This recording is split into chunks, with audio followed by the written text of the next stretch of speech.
शादी हो जाएगी, उसके पुत्र होगा, जाओ ले जाओ। पर याद रहे कि फल खाने के बाद नियम बहुत करने पड़ेंगे। सुबह सुबह उठकर ब्रह्म मुहूर्त में नहाना होगा, पूजा पाठ भी करनी होगी, और हो सके तो व्रत भी रहे। एक समय शाम के समय ही भोजन करे केवल, और चुगली नहीं करनी किसी की भी, बड़ों के चरणों को छूना है, ये नियम करना पड़ेगा, तब संतान होगी उसके, बता देना उसे। आत्मदेव ने बात सुनी, फल ले गए धुंधली के पास, धुंधली को ले जाकर दे दिया और कह दिया इसे खा लो, संतान हो जाएगी। सारे नियम बता दिए कि इन नियमों का पालन कर लेना। अब धुंधली सोचने लगी, अरे भैया मुझे तो सुबह सुबह उठकर बिना मुंह धोए 8 रोटी खाने की आदत है। सुबह सुबह उठकर मैं तो रोटियां खाती हूँ, पहले मुंह भी नहीं धोती है, बस नाश्ता कर लिया भरपेट, उसके बाद दुनिया में घूम ली, तब जाके शाम को 3-4 बजे नहाती हूँ मैं। पूजा पाठ से मेरा दूर दूर तक कोई नाता रिश्ता नहीं है, मैं कैसे ये नियम अपना पाऊंगी। यही सोचने लगी, फिर विचार आया कि मैंने फल खा लिया तो ठीक नहीं पड़ेगा। अरे कौन खाए फल, कौन इतनी भावई झेले, मुझे नहीं खाना। उसकी बहन आ गई, उसकी बहन ने कहा फल नहीं खाना, मत खाओ, ऐसा करो कि इस फल को आंगन में गाय खड़ी है उसे खिला दो, मेरे संतान होगी मैं तुम्हें दे दूंगी, वैसे ही मैंने गर्भ धारण कर लिया है, मैं तुम्हें दे दूंगी। धुंधली ने फल लिया, आंगन में खड़ी हुई गाय को खिला दिया। समय आगे बढ़ा, और जब समय आगे बढ़ा तो धुंधली की जो बहन थी ना, उसने एक पुत्र को जन्म दिया। उस पुत्र को जन्म देते ही वो सोचने लगी कि मेरे यहाँ वैसे भी तंगी चल रही है, पैसा वैसा कुछ है नहीं, और धुंधली के पास सारा माल टाल है, तो इसी पुत्र को मैं धुंधली को दे दूंगी, इस बहाने से जितना भी सब कुछ है वो मेरे पुत्र का हो जाएगा। वहारे मतलबी दुनिया, इंसान से इंसान को प्यार नहीं है। किसको प्यार है, किससे प्यार है? केवल आपके पैसे से। आपके पास पैसा है तो दुनिया आपके पास है, और आपके पास पैसा नहीं तो दुनिया आपकी क्या है? दुश्मन है, बस दुश्मन। कोई आपको 2 कौड़ी का पूछने वाला नहीं है। ये जमाना आ गया प्यारे। लेकिन भगवान आपको हर स्थिति में प्यार करते हैं, भगवान आपको हर स्थिति में पूछते हैं, क्योंकि वो भगवान है, वो बदलते नहीं हैं, वो आपसे सदैव प्रेम करते हैं। लेकिन हम लोग ही ऐसे हो जाते हैं जो उन्हें भूल बैठ जाते हैं, उन्हें भूल जाते हैं, उनका ध्यान नहीं कर पाते हैं। धुंधली की बहन बड़ी चालाक थी, उसने अपने पुत्र को ले जाकर धुंधली को दे दिया, लो इसे तुम रखो, तुम्हारा पुत्र हो गया। और इधर वो तो पुत्र हो गया। अब जैसे पुत्र हुआ, आत्मदेव ने कहा क्या हुआ धुंधली? धुंधली ने कहा देखो ये पुत्र हो गया है। और जैसे कहा तो आत्मदेव बोले अच्छा बड़ी जल्दी हो गया। धुंधली ने कहा जल्दी कहाँ हुआ, 6-7 महीने बीत गए तब हुआ है ना। आत्मदेव ने कहा ठीक है हो गया, अच्छी बात है, चलिए अब इसका नाम हम रखेंगे। आत्मदेव अपनी इच्छा से नाम रखने लगे उस पुत्र का, उस बालक का। उसका नाम किसी ने आत्मभक्त रख दिया। आत्मदेव बोले मेरा नाम आत्मदेव है, इसका नाम आत्मभक्त रख देते हैं। धुंधली बोली अच्छा मेरा पुत्र है, मैंने जन्म दिया और मैं इसका नाम ना रखूं, ऐसे कैसे हो सकता है? इसका नाम आत्मभक्त नहीं, इसका नाम होगा धुंधकारी। क्या होगा? धुंधकारी। जैसी खुद है वैसे अपना पुत्र बनाएगी वो, धुंधकारी नाम रख दिया। इधर जिस गाय को फल खिलाया गया था उस गाय ने भी एक बालक को प्रकट किया। उस बालक का पूरा शरीर एक इंसान की तरह था, एक मनुष्य की तरह था, केवल उसके कान ही गाय के बछड़े की तरह थे, केवल उसके कान ही गाय की तरह थे, गाय की तरह थे, इसलिए उसका नाम गोकर्ण रखा गया। बोलो गोकर्ण देव की जय हो। एक गोकर्ण है और एक धुंधकारी है। दोनों ही बालकों को आत्मदेव बड़े प्यार से पालते हैं। लेकिन देखिए समय का फेर कि धुंधकारी दुष्ट हो गया। ऐसी कोई बुरी संगति नहीं रही जो धुंधकारी ने ना की हो, कोई बुरी संगति नहीं रही। जुआ खेला, उसने अनेक प्रकार के व्यसन किए, बुरे कर्म किए, उसने चोरी डकैती की, उसने वैश्याओं की संगति की, उसने सब काम किया बुरा बुरा। आत्मदेव दुखी हो गए अपने पुत्र के व्यवहार से और जंगल में जाने लगे। गोकर्ण ने कहा पिताजी मैं जानता था कि भाई ऐसा ही करने वाला है, लेकिन आप चिंता ना करो, आप तो बस भगवान का ध्यान करो, भगवान सब ठीक कर देंगे। आत्मदेव ये सुनकर जंगल में चले गए। कैसी विडंबना है, जब पुत्र नहीं था तब भी जंगल में गए मरने के लिए, अब पुत्र है तो भी मरने के लिए जंगल में गए। प्यारे कोई किसी के कर्मों का फल किसी और को नहीं देता, याद रखना। हम जो करते हैं वही हमें प्राप्त होता है, हमेशा याद रखना यही बात। आत्मदेव के मन में पुत्र की लालसा थी। अब पुत्र ऐसा मिल गया कि आत्मदेव को पुनः जंगल में जाना पड़ा। लेकिन अभी गोकर्ण देव वहां हैं। गोकर्ण देव ने अपने भैया को समझाने का बहुत प्रयास किया, लेकिन धुंधकारी नहीं समझा, बुरे कर्म में ही लिप्त रहा। और जब नहीं समझा, बुरे कर्म करता रहा, तो गोकर्ण देव जो भगवान के सच्चे भक्त हैं, वो गोकर्ण देव वहां से चले गए। वो भी भगवान का ध्यान करने के लिए जंगल की ओर प्रस्थान कर गए। अब घर में धुंधली और धुंधकारी रह गई। धुंधकारी के कर्म और ज्यादा नीच होते चली गई। धुंधली ने खूब समझाया पुत्र को, लेकिन धुंधकारी नहीं माना। एक बार की बात की, धुंधकारी ने अपने घर का सब माल-टाल ले जाकर वहीं उन वैश्याओं को दे दिया, उन स्त्रियों को दे दिया।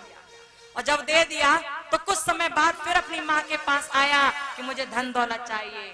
धुंधली ने कहा अब कुछ नहीं है, कुछ भी नहीं है। अब ये सुनकर अब तो धुंधकारी क्रोध में आया, अपनी माँ को मारने लगा। तभी उसकी माँ धुंधली ने कहा कि प्रातः काल होते ही मैं तुझे धन धान्य दे दूंगी, अब मुझे क्षमा कर दे। धुंधकारी अपने शयन कक्ष में गया। धुंधली ने रात में ही उठकर अपने प्राणों का त्याग कर दिया। वो कुएं में कूदकर मर गई।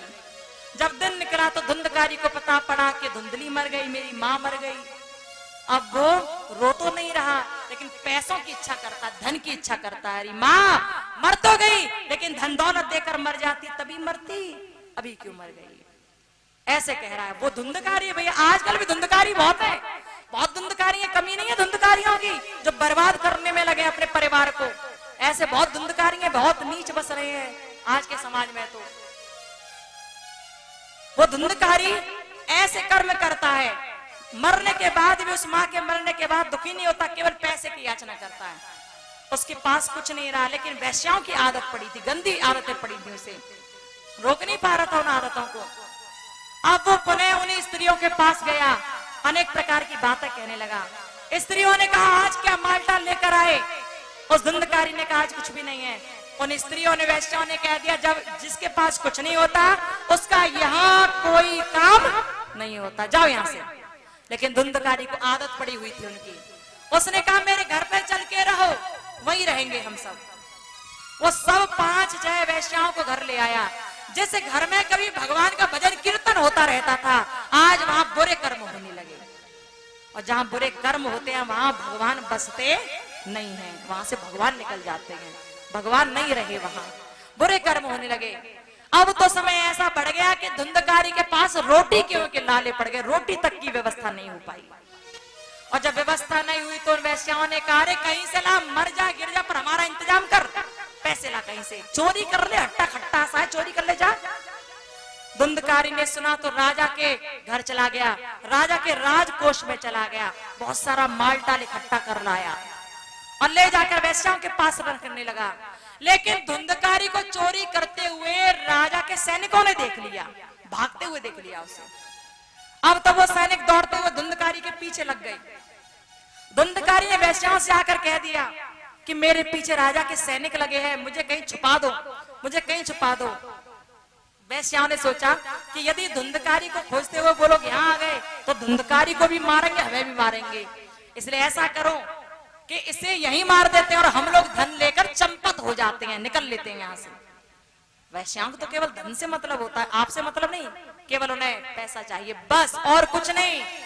उन्होंने क्या किया कि धुंधकारी से कहा कि यहाँ बैठो, एक चारपाई पे बैठाया, लेटा दिया उसे, हाथ पैर बांध दिए, गला दबाने लगी, लेकिन मरता नहीं है धुंधकारी।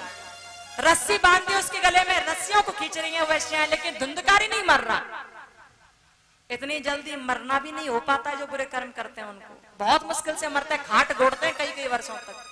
जब परेशानी आती है ना, खाट गोड़ते हैं कई कई वर्षों तक। यारे जिंदगी को तो हर कोई भोग लेता है, लेकिन बहुत कठिन होता है मृत्यु को भोगना, बहुत कठिन होता है मृत्यु को जीना। आप 4-5 साल तक चारपाई में पड़े हो, वही मलमूत्र त्याग रहे हो, कीड़े पड़ गए हैं आपके शरीर में, ये मृत्यु को ही तो भोगना है। जिंदगी तो है नहीं है, क्योंकि आप दूसरों पर आश्रित हो गए, बुरा बुरा सब वही हो रहा है, चारपाई में पड़े पड़े। ऐसे ही कहते हैं मृत्यु का भोग भोगना। जो अच्छे कर्म करते हैं ना, वो खाट नहीं गोड़ते, वो 4-5 सालों तक परेशान नहीं रहते, उन्हें कीड़े नहीं पड़ते, वो भगवान की भक्ति करते हुए परम गति प्राप्त कर जाते हैं। हम लोग संसार में रहकर अपने जीवन यापन का प्रबंध करते हैं, आज इतना पैसा चाहिए, कल इतना चाहिए, मुझे इतना बड़ा घर बनवाना है, इतना अरेंजमेंट करना है, इतना बच्चों के लिए देना है, इतना परिवार के लिए देना है। सब व्यवस्था कर लेते हैं हम लोग अपने जीवन की सब व्यवस्था, लेकिन ये भूल जाते हैं कि उसके यहाँ पर भी एक व्यवस्था करनी है। जब वहां जाओ तो कुछ बोल पाओ कि मैंने भी तेरा ध्यान किया था, मैंने भी परमार्थ किया था। जब आप परमार्थ करते हो ना तो वो परमार्थ भगवान की डायरी में लिख जाता है। अच्छा कार्य, दान, पुण्य भगवान की डायरी में लिख जाता है, और जब वो डायरी में लिख जाता है ना तो भगवान उसका कई गुना करके आपको लौटा देते हैं। जब आप अपनी सांसों में भगवान का नाम लिखते हो ना तो भगवान आपकी जितनी सांसें लगी हैं उनका 40 गुना करके लौटाते हैं। और जब आप ऐसे हो जाते हो ना, सुंदर भाव हो जाता है, तो आपको 4 सालों तक खाट गोड़नी नहीं पड़ती, वहीं पर मलमूत्र त्यागने नहीं पड़ते। भगवान का ध्यान करते हो आप परम गति प्राप्त करते हो। इसीलिए परमार्थ जरूरी है, इसलिए दान पुण्य जरूरी है। लोग कहते हैं कमाते, हमें दान किसी और को क्यों कर दें? भैया, दान करने से धन का शुद्धिकरण होता है, और जब धन का शुद्धिकरण होगा तो धन दिन दूनी रात चौगुनी तरक्की करेगा। इसलिए दान करते रहना चाहिए। भूखा कोई है उसे भूखे को भोजन कराना चाहिए, कोई प्यासा उसे पानी पिलाना चाहिए। दान पुण्य करते रहो, परमार्थ करो प्यारे। परमार्थ करोगे तो परमार्थ से परमात्मा प्रसन्न अवश्य होंगे। बोलो राधे राधे राधे। लेकिन धुंधकारी परमार्थ नहीं करता था, बुरे कर्म करता था। अब भैया बुरा करोगे तो बुरा फल तो आपको ही भोगना पड़ेगा, पड़ोसी तो भोगने आएगा नहीं, बुरा फल आपको ही भोगना पड़ेगा ना। धुंधकारी मर नहीं पा रहा, गले में रस्सी बांध दी उन वैश्याओं ने, उसके नहीं मर रहा। तभी उन वैश्याओं ने जलते हुए अंगारे लिए धुंधकारी के मुंह में डाल दिए। अब जलते हुए कोयले जब मुंह में डाले तो धुंधकारी की श्वास अवरुद्ध हो गई, वो सांस नहीं ले पा रहा। जब सांस नहीं ले पाया तो उसके प्राणों का अंत हो गया। इतनी बुरी तरह उसकी मृत्यु हुई, एक तो वैश्याओं के हाथों, दूसरा अनेक प्रकार के कोयले गले में फंसने से, अग्नि जलने से उसके मृत्यु हो गई, श्वास अवरुद्ध होने से उसकी मृत्यु हो गई, वो मर गया। और जब मरा तो उसे एक प्रेत योनि में जन्म लेना पड़ा, वो भूत बना, प्रेत बना। वो कहते हैं कि प्रेत का स्थान घर के बाहर जो गंदी नाली होती है ना उसमें माना जाता है।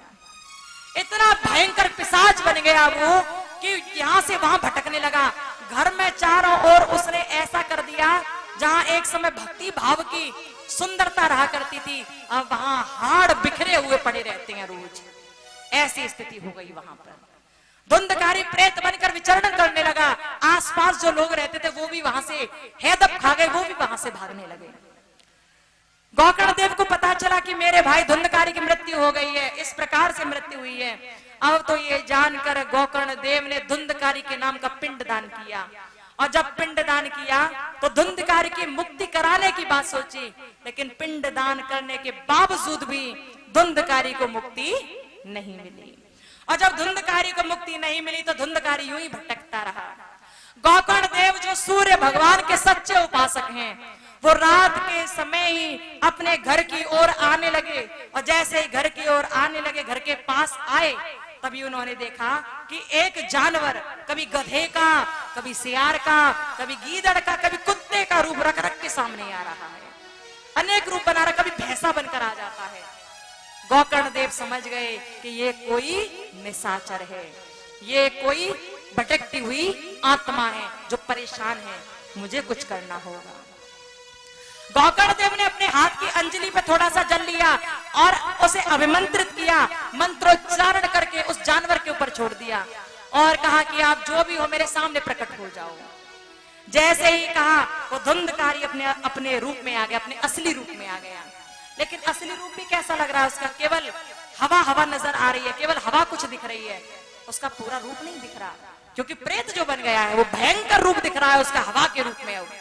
अब जैसे ही ये देखा गोकर्ण देव ने कहा कौन है आप, और यहाँ क्यों भटक रहे हैं, क्या बात है, आप बताओ क्या हुआ है। ये सुनकर वो धुंधकारी बहुत रोने लगा, उसकी आंखों में से आंसू निकलने लगे। वो पिशाच बहुत जोर से रोने लगा। रोने की आवाज भी ऐसी भयंकर आई कि आसपास जो लोग थे वो डरने लगे कि पता नहीं ये सब क्या चल रहा है। गोकर्ण देव ने कहा चुप हो जाइए, रोइए मत, आप बताइए आप कौन हैं और रोते क्यों हैं। अब धुंधकारी ने, उस हवा ने, प्रेत ने हाथ जोड़े और हाथ जोड़कर रोते हुए कहने लगा, अहम भ्राता त्वदीयो अस्मि धुंधकारीत नामतः स्वकीयेनैव दोषेण ब्रह्मत्वं नाश्रितं मया। क्या कहा? अहम भ्राता त्वदीयो अस्मि, गोकर्ण देव मैं तुम्हारा भाई हूँ। भैया मैं तुम्हारा भाई हूँ, धुंधकारीत नामतः मैं तुम्हारा भाई हूँ, मैं तुम्हारा धुंधकारी नाम का भाई हूँ, धुंधकारी हूँ। भैया मैंने बड़े बुरे बुरे कर्म किए, जिन बुरे कर्मों की वजह से मुझे आज ये फल भोगना पड़ा है कि मैं प्रेत बनकर विचरण कर रहा हूँ। मुझे हवा से डर लगता है, मुझे अग्नि से डर लगता है, मुझे हर चीज से डर लगता है। भैया मैं प्रेत योनि में रह नहीं पा रहा, मैं बहुत परेशान हूँ। ये सुनकर गोकर्ण देव ने कहा कि मैंने तुम्हारे नाम का पिंडदान किया लेकिन तुम्हें मुक्ति नहीं मिली, क्यों? इस बात को सुनकर धुंधकारी ने हाथ जोड़कर कहा, भैया मैंने बुरे कर्म किए, इतनी जल्दी मुक्ति नहीं मिल सकती मुझे, आपसे निवेदन है मुझे ठीक करवा दो, कुछ भी करो पर मुझे ठीक कर दो। तभी गोकर्ण देव ने आधी रात में ही वहीं रास्ते में खड़े होकर ही थोड़ा सा जल हाथ में लिया, उन्हें अभिमंत्रित किया और आकाश में फेंक दिया और सूर्य देव से कहा, प्रभु सूर्य देव प्रकट हो, प्रकट हो, प्रकट हो। और जैसे कहा सूर्य देव पुनः प्रकट हो गए। बोलो सूर्य भगवान की जय हो। सूर्य देव जो दिन में निकलते हैं, आज एक भक्त की भक्ति का प्रभाव ऐसा हुआ कि सूर्य देव को रात में ही आना पड़ा। सूर्य देव रात में ही आ गए और आने के बाद पूछने लगे क्या हुआ। गोकर्ण ने सारी बात बता दी और निवेदन किया, भगवान मेरे भैया को सही कर दो। सूर्य देव ने कहा कि इसे सही करना चाह रहे हो ना, पहले तो एक बात सुनो, इसने बुरे कर्म किए तो फल भोगने दो ना, फल भोगने दो। लेकिन गोकर्ण देव ने कहा, नहीं प्रभु अब ये बहुत भोग लिए इसने, अब आप इसे मुक्ति करा दो। सूर्य देव ने कहा, ऐसा करो इसे भागवत सुना दो, यदि इसने 7 दिन तक भागवत कथा सुन ली ना तो इसे मुक्ति मिल जाएगी, ये मुक्त हो जाएगा, फिर ये भटकेगा नहीं, यदि ध्यान से सुन ली तो। गोकर्ण देव ने ये बात सुनी और तभी 7 दिन की भागवत जी की कथा का विधान रचा। 7 दिन की कथा, जैसे यहाँ कथा आयोजित की गई है ना, वैसे ही वहां गोकर्ण देव ने उसी घर में जहां पर धुंधकारी मरा था, वहीं पर 7 दिन की भागवत जी की कथा का विधान रचा गया। जब 7 दिन की कथा का विधान रचा गया तो वहां पर एक हरा बांस गाड़ा गया। पहले तो एक चौकी सजाई और धुंधकारी से कहा, धुंधकारी भैया चौकी पर बैठ जाइए, यहाँ बैठकर कथा सुनना। धुंधकारी बैठा, लेकिन जैसी हवा चली वो उड़ने लगा, वो भटकने लगा और गोकर्ण देव से बोला, भैया मैं नहीं बैठ पा रहा, ये हवा मुझे जला रही है, मैं नहीं बैठ पा रहा, भैया मुझे कहीं और बैठाओ। तभी गोकर्ण देव ने 7 गांठ वाला एक हरा बांस लिया, 7 गांठ वाला एक हरा बांस लिया जिसमें 7 गांठ बनी हुई थी, उसे वहीं आंगन में गाड़ दिया और गाड़ कर उस पर एक काले कपड़े में नारियल बांध के लटका दिया गया। ऐसा हुआ। अब देखिए जब ये हुआ तो गोकर्ण देव ने मंत्रोच्चारण करके उस धुंधकारी को उसी बांस के भीतर बैठा दिया। बांस के भीतर बैठा है जहां हवा नहीं पहुंच सकती, वहां बैठाया। कुछ लोग हमसे कहते हैं कि आपने भागवत जी में हरा बांस क्यों नहीं गाड़ा, जैसा कि हमें पता है कि यहाँ पर भी ये बात उठी थी, शायद क्योंकि हमारे कानों में उड़ती उड़ती समझ आई थी। कुछ लोग कहते हैं कि हर भागवत में हरा बांस गढ़ना चाहिए, आपने क्यों नहीं गाड़ा यहाँ? जानते हो क्यों नहीं गाड़ा, क्या कारण है यहाँ न गाड़ने का? हरा बांस आप उसी भागवत कथा में गाड़ सकते हो जिस कथा को कोई पर्सनल व्यक्ति करवा रहा हो। जैसे एक ही व्यक्ति कोई कथा करा रहा है और किस लिए करा रहा है कि उसके घर में उसके घर के किसी भी व्यक्ति की अकाल मृत्यु हो गई है, उसकी मृत्यु को सकाल बनाने के लिए यदि कोई भागवत कथा कराता है तो उस कथा में हरा बांस गाड़ा जाता है। याद रखना, हर कथा में, हर भागवत जी की कथा में कभी भी हरा बांस गाड़ा नहीं जाता। जो कथाएं सार्वजनिक होती हैं, सबके हित के लिए होती हैं, सबको मंगल देने वाली होती हैं, उन कथाओं में हरा बांस गाड़ा नहीं जाता, उनमें आवश्यकता नहीं है हरा बांस गाड़ने की। लेकिन जब कोई अपनी निजी कथा करवाए, अपने घर के किसी व्यक्ति का उद्धार कराने के लिए कराए, उसके नाम से ही कराए कि मेरे घर में से मेरा भाई इस तरह खत्म हुआ है, उसकी अकाल मृत्यु हुई है, उसकी मृत्यु को सकाल बनाना है, उसकी वो जो भटक रही है आत्मा, उन आत्मा को भगवान तक पहुंचाना है। यदि इसी पर्पस से कोई कथा कराता है, इसी उद्देश्य की प्राप्ति के लिए कोई कथा कराता है, तब उस कथा में हरा बांस गाड़ा जाता है और उसी हरे बांस को गाड़कर मंत्रोच्चारण करके उस व्यक्ति की आत्मा को बुलाया जाता है और उन आत्मा को हरे बांस में जगह दी जाती है, हरे बांस में बिठाया जाता है और फिर उस कथा को उसी के निमित्त रखा जाता है। उस कथा का मुख्य श्रोता वही जो अकाल मृत्यु को प्राप्त हुआ है, जो अब हरे बांस में बैठा है, उसको सुनाया जाता है। याद रखना हमेशा, जिनके मन में ये बात रहती है कि हर कथा में बांस गढ़ना चाहिए, भैया ऐसा नहीं है। याद रखना, केवल वहीं गढ़ते हैं हरे बांस जहां अकाल मृत्यु हो जाए और उनकी मृत्यु को सकाल बनाना हो, केवल वहीं। बोलो राधे राधे राधे। धुंधकारी को हरे बांस में जगह दी गई, धुंधकारी बैठ गया हरे बांस के भीतर और जब बैठा तो कथा होने लगी। एक एक करके 7 दिन की कथा होने लगी। पहले दिन की कथा हुई, धुंधकारी ने ध्यान से सुना। पहले बांस की जो बांस था ना, उसकी 7 गांठें थी। एक दिन की कथा सुनते ही वो पहली गांठ चटक गई, फटाक से आवाज आई, गांठ चटक गई। दूसरे दिन की कथा हुई, दूसरी गांठ फिर चटक गई।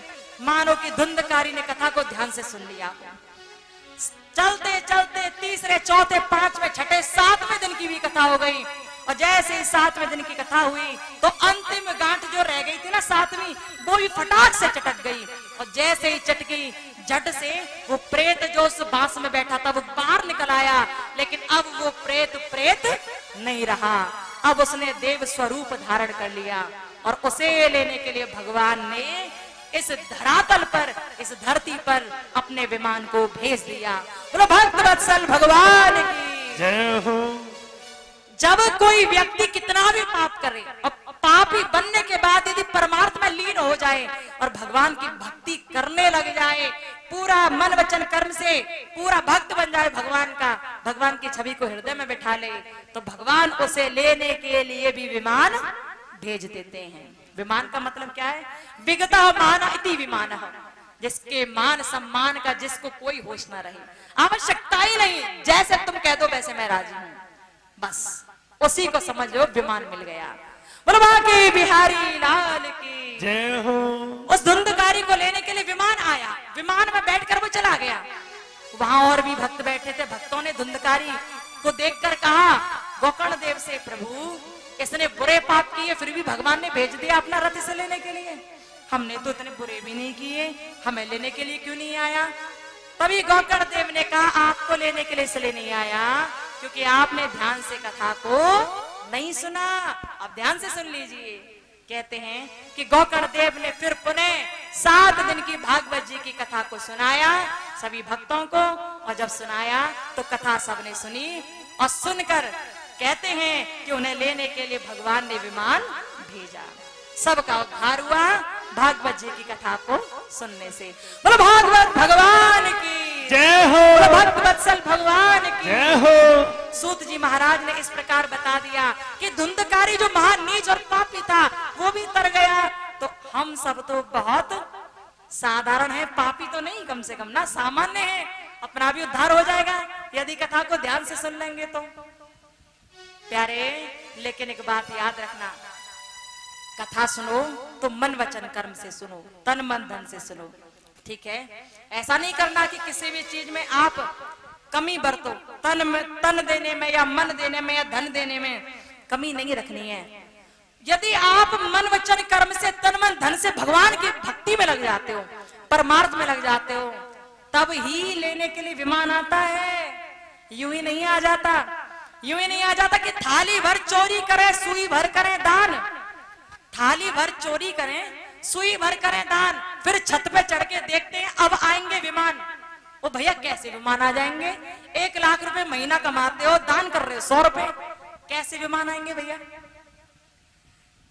शास्त्र कहते हैं कि जितना आप कमाते हो उसका 10% दान करना चाहिए आपको, तो वो आपका दान कहलाता है। कमाते 1 लाख को 100 रुपया दान कराए, फिर कह दो हम हो गए दानवीर कर्ण, हम हो गए दानवीर, तो ऐसा तो नहीं होता।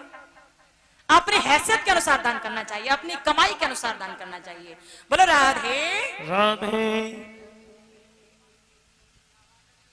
बोले वृंदावन बिहारी लाल की जय हो। जय जय श्री राधे श्याम।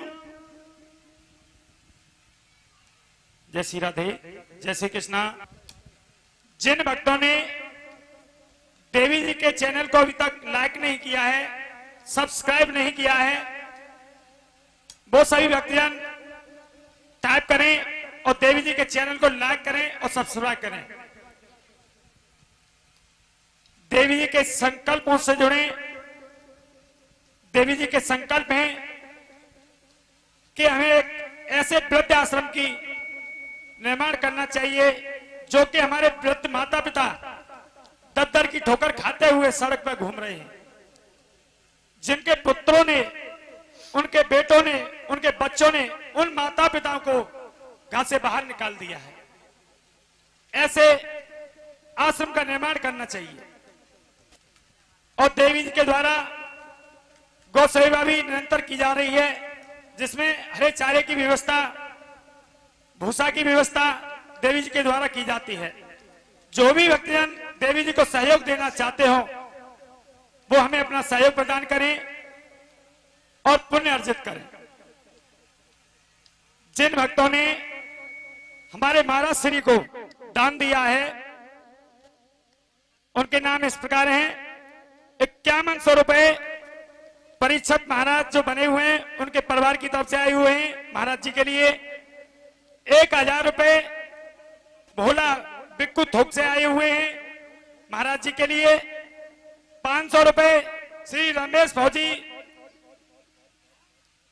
पछाई थोक से आए हुए हैं और 500 रुपए डॉक्टर बच्चू सिंह बादामगढ़ी से महाराज जी के लिए आए हुए हैं। बहुत बहुत साधुवाद।